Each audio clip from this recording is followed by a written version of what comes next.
Religious naturalism combines a naturalist worldview with perceptions and values commonly associated with religions. In this, religious is understood in general terms, separate from established traditions, in designating feelings and concerns that are often described as spiritual or religious, and naturalism refers to a view that the natural world is all we have substantiated reason to believe exists, and there is no substantiated reason to believe that anything, including deities, exists or may act in ways that are independent of the natural order. Areas of our inquiry include attempts to understand the natural world and the spiritual and moral implications of naturalist views. Understanding is based in knowledge obtained through scientific inquiry and insights from the humanities and the arts. Religious naturalists use these perspectives in responding to personal and social challenges and in relating to the natural world. Naturalism. Naturalism is the idea or belief that only natural laws and forces operate in the world. All forms of religious naturalism, being naturalistic in their basic beliefs, assert that the natural world is the center of our most significant experiences and understandings. Consequently, nature is considered as the ultimate value in assessing one's being. Religious naturalists, despite having followed differing cultural and individual paths, affirm the human need for meaning and value in their lives. They draw on two fundamental convictions in those quests: the sense of nature's richness, spectacular complexity, and fertility, and the recognition that nature is the only realm in which people live out their lives. Humans are considered interconnected parts of nature. Science is a fundamental, indispensable component of the paradigm of religious naturalism. It relies on mainstream science to reinforce religious and spiritual perspectives. Science is the primary interpretive tool for religious naturalism, because scientific methods are thought to provide the most reliable understanding of nature and the world, including human nature. Truth is sought for its own sake, and those who are engaged upon the quest for anything for its own sake are not interested in other things. Finding the truth is difficult, and the road to it is rough. Therefore, the seeker after the truth is not one who studies the writings of the ancients and, following his natural disposition, puts his trust in them, but rather the one who suspects his faith in them and questions what he gathers from them, the one who submits to argument and demonstration, and not to the sayings of a human being whose nature is fraught with all kinds of imperfection and deficiency. Thus the duty of the man who investigates the writings of scientists, if learning the truth is his goal, is to make himself an enemy of all that he reads, and, applying his mind to the core and margins of its content, attack it from every side. He should also suspect himself as he performs his critical examination of it, so that he may avoid falling into either prejudice or leniency. Religious naturalism is religious in its approach to morality, which is seen as coming from humans' biological and social evolution rather than divine revelations. Human evolution has produced a brain complex enough both for symbolic contemplation and for participating in unique human forms of social life. Since humans are hardwired for flexibility, morality varies from culture to culture. However, most world cultures adhere to the same basic 24 virtues. P. Roger Gillette of Meadville Lombard Theology School says that religious naturalism is a religion, in that it is a system of belief and practice that demands and facilitates one's intellectual and emotional reconnection with one's self, one's family, one's local and global community and ecosystem, the universe of which the global ecosystem is a part, and the creative source of this universe.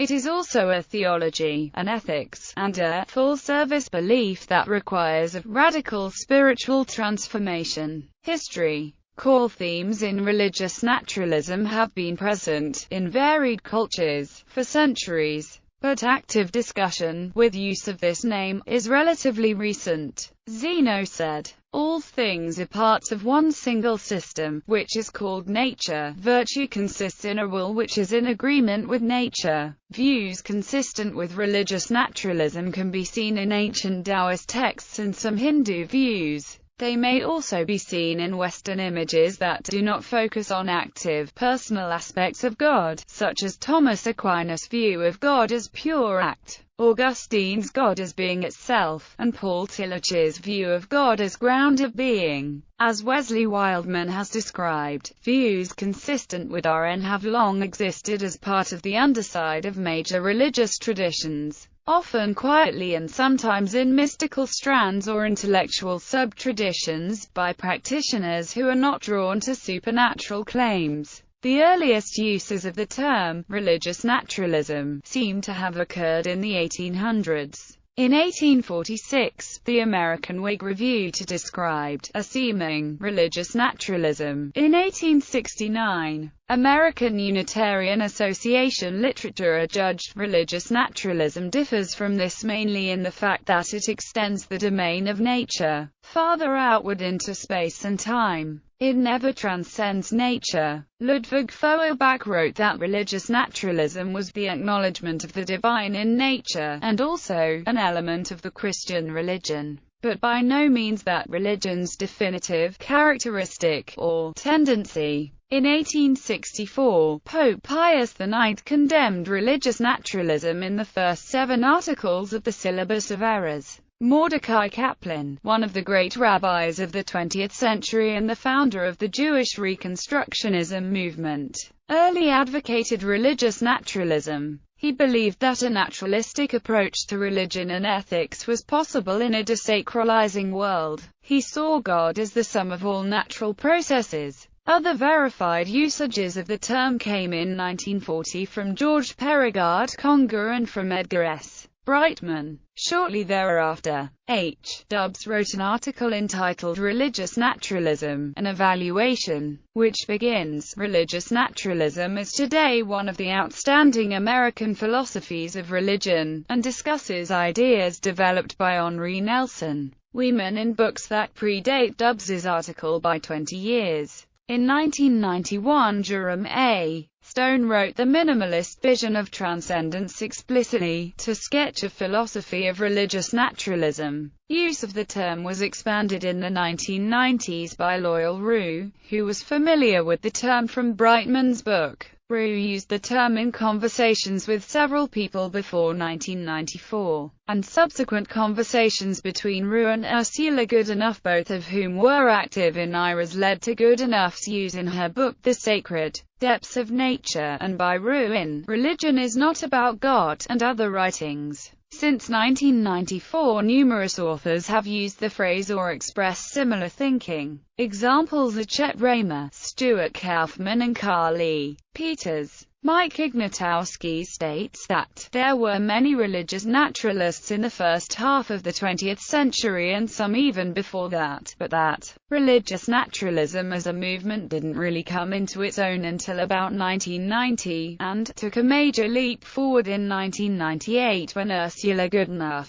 published The Sacred Depths of Nature, which is considered one of the founding texts of this movement. Biologist Ursula Goodenough states, "I profess my faith. For me, the existence of all this complexity and awareness and intent and beauty, and my ability to apprehend it, serves as the ultimate meaning and the ultimate value. The continuation of life reaches around, grabs its own tail, and forms a sacred circle that requires no further justification, no creator, no superordinate meaning of meaning, no purpose other than that the continuation continue until the sun collapses or the final meteor collides. I confess a credo of continuation, and in so doing, I confess as well a credo of human continuation." Donald Crosby's Living with Ambiguity, published in 2008, has, as its first chapter, Religion of Nature as a Form of Religious Naturalism. Religious Naturalism Today. The Rebirth of a Forgotten Alternative is a history by Dr. Jerome A. Stone that presents this paradigm as a once-forgotten option in religious thinking that is making a rapid revival. It seeks to explore and encourage religious ways of responding to the world on a completely naturalistic basis without a supreme being or ground of being. This book traces this history and analyzes some of the issues dividing religious naturalists. It covers the birth of religious naturalism, from George Santayana to Henry Nelson Wieman, and briefly explores religious naturalism in literature and art. Contested issues are discussed, including whether nature's power or goodness is the focus of attention, and also on the appropriateness of using the term God. The contributions of more than 20 living religious naturalists are presented. The last chapter ends the study by exploring what it is like on the inside to live as a religious naturalist. Chet Raymer writes that he had come to the same conclusion as Teilhard de Chardin. Grace is everywhere, and that naturalistic emergence is in everything and far more magical than religion-based miracles. A future humankind religion should be ecumenical, ecological, and embrace the story provided by science as the most reliable cosmology. As P. Roger Gillette summarizes, thus was religious naturalism born. It takes the findings of modern science seriously, and thus is inherently naturalistic. But it also takes the human needs that led to the emergence of religious systems seriously, and thus is also religious. It is religious, or reconnective, in that it seeks and facilitates human reconnection with oneself, family, larger human community, local and global ecosystem, and unitary universe. Religious reconnection implies love, and love implies concern for the well-being of the beloved. Religious naturalism thus is marked by concern for the well-being of the whole of nature. This concern provides a basis and drive for ethical behavior toward the whole, holy unitary universe. Tenets. Due to the rationality and feelings provided by science and a naturalistic spirituality, some religious naturalists have a strong sense of stewardship for the earth. Luther College professor Loyal Rue has written, religious naturalists will be known for their reverence and awe before nature, their love for nature and natural forms, their sympathy for all living things, their guilt for enlarging the ecological footprints, their pride in reducing them, their sense of gratitude directed towards the matrix of life, their contempt for those who abstract themselves from natural values, and their solidarity with those who link their self-esteem to sustainable living. Varieties. The literature related to religious naturalism includes many variations in conceptual framing. This reflects individual takes on various issues, to some extent various schools of thought, such as basic naturalism, religious humanism, pantheism, panentheism, and spiritual naturalism that have had time on the conceptual stage, and to some extent differing ways of characterizing nature. Current discussion often relates to the issue of whether belief in a god or god language and associated concepts have any place in a framework that treats the physical universe as its essential frame of reference and the methods of science as providing the preeminent means for determining what nature is. There are at least 3 varieties of religious naturalism, and 3 similar but somewhat different ways to categorize them. There, a kind of naturalism that does use God language but fundamentally treats God metaphorically, a commitment to naturalism using God language, but as either a faith statement or supported by philosophical arguments, or both, usually leaving open the question of whether that usage is metaphor or refers to the ultimate answer that nature can be. Neo-theistic. Gordon Kaufman, Carly Peters, Ralph Wendell Burher, Edmund Robinson. Non-theistic. Robertson himself, Stanley Klein, Stuart Kaufman. Naturalistic paganism. Not theistic. Jerome A. Stone, Michael Cavanaugh, Donald A. Crosby, Ursula Goodenough, Daniel Dennett. A hodgepodge of individual perspectives. Philip Hefner. The first category has as many subgroups as there are distinct definitions for God. Believers in a supernatural entity are by definition not religious naturalists. However, the matter of a naturalistic concept of God is currently debated. Strong atheists are not considered religious naturalists in this differentiation. Some individuals call themselves religious naturalists but refuse to be categorized. The unique theories of religious naturalists Loyal Rue, Donald A. Crosby, Jerome A. Stone, and Ursula Goodenough are discussed by Michael Hogue in his 2010 book The Promise of Religious Naturalism. God concepts: those who conceive of God as the creative process within the universe. Example, Henry Nelson Wieman. Those who think of God as the totality of the universe considered religiously. Bernard Lumar. A third type of religious naturalism sees no need to use the concept or terminology of God. Stone himself and Ursula Goodenough. Stone emphasizes that some religious naturalists do not reject the concept of God, but if they use the concept, it involves a radical alteration of the idea, such as Gordon Kaufman, who defines God as creativity. Ignatowski divides RN into only two types, theistic and non-theistic. Shared principles. There are several principles shared by all the aforementioned varieties of religious naturalism. All varieties of religious naturalism see humans as an interconnected, emergent part of nature, accept the primacy of science with regard to what is measurable via the scientific method, recognize science's limitations in accounting for judgments of value and in providing a full account of human experience. Thus, religious naturalism embraces nature's creativity, beauty and mystery, and honors many aspects of the artistic, cultural and religious traditions that respond to an attempt to interpret nature in subjective ways,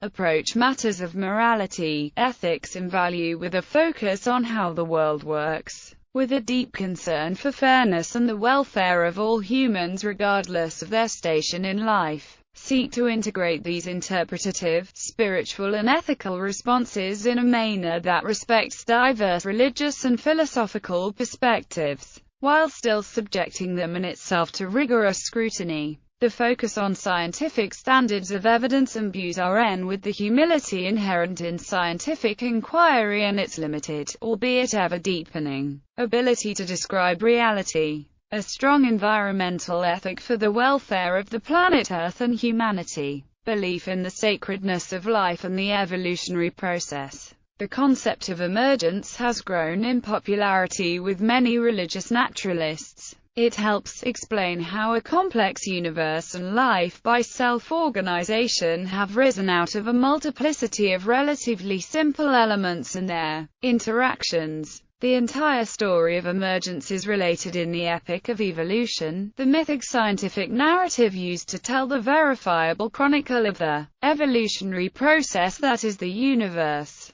Most religious naturalists consider the Epoch of Evolution a true story about the historic achievement of nature. The Epoch of Evolution is the 14-billion-year narrative of cosmic, planetary, life, and cultural evolution, told in sacred ways. Not only does it bridge mainstream science and a diversity of religious traditions, if skillfully told, it makes the science story memorable and deeply meaningful, while enriching one's religious faith or secular outlook. A number of naturalistic writers have used this theme as a topic for their books using such synonyms as cosmic evolution, everybody's story, evolutionary epic, evolutionary universe, great story, new story, universal story. Epoch of Evolution is a term that, within the past 3 years, has become the theme and title of a number of gatherings. It seems to have been first used by Harvard biologist Edward O. Wilson in 1978.